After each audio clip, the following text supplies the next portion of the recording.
Period అప్పుడు bleeding తక్కువగా అయ్యే వారికి ప్రెగ్నెన్సీ వచ్చే అవకాశాలు తక్కువ. నమస్తే అండి, నేను doctor Bindu Reddy, Saisri speciality hospital, Nellore. Period అప్పుడు వచ్చే బ్లీడింగ్ అసలు మామూలుగా నెల నెల పీరియడ్ వచ్చే వాళ్ళకి ఆ బ్లీడింగ్ అనేది గర్భసంచి యొక్క లోపలి పొర ఎండోమెట్రియం అంటాం. ఆ ఎండోమెట్రియం అనేది షెడ్ అవటం వలన మనకి పీరియడ్ బ్లీడ్ అనేది వస్తుందన్నమాట. యూజువల్ గా హెల్దీ ఎండోమెట్రియం ఉంటే గనక regular period with regular bleed అనేది అవుతుంది. ఒకవేళ ఎండోమెట్రియం లో గనక ఏమైనా ప్రాబ్లం ఉన్నప్పుడు మాత్రమే పీరియడ్ బ్లీడ్ తక్కువగా అవుతుందన్నమాట. అయితే ఇంతకు ముందు దాకా రెగ్యులర్ మంచిగా బ్లీడ్ అవుతుంది, సడన్ గా మనకి బ్లీడ్ తగ్గింది అని అనుకున్నప్పుడు దానికి కారణం గర్భసంచి లోపల పొర అనేది పల్చగా ఉండటం.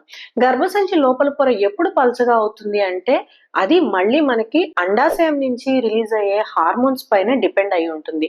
సో ఒకవేళ ఓవరీలో కనుక ఎగ్ క్వాలిటీ కనుక తక్కువ ఉంటే కూడాను గర్భసంచి లోపల పొర పల్చగా ఉంటుంది, బ్లీడింగ్ తక్కువగా అవుతుంది అనమాట. అదొకటి.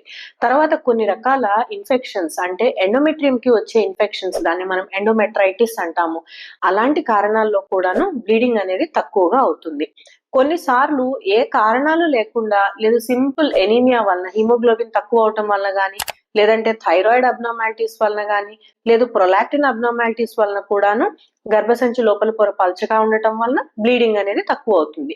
సో ఎవరికైనా బ్లీడింగ్ తక్కువ అవుతుంది అని అనుకున్నప్పుడు ఒకసారి డాక్టర్ ని కన్సల్ట్ చేసి కారణం ఏంటో తెలుసుకొని దానికి ట్రీట్మెంట్ ఇస్తే ప్రెగ్నెన్సీ ఛాన్సెస్ చక్కగా ఉంటాయి. Thank you.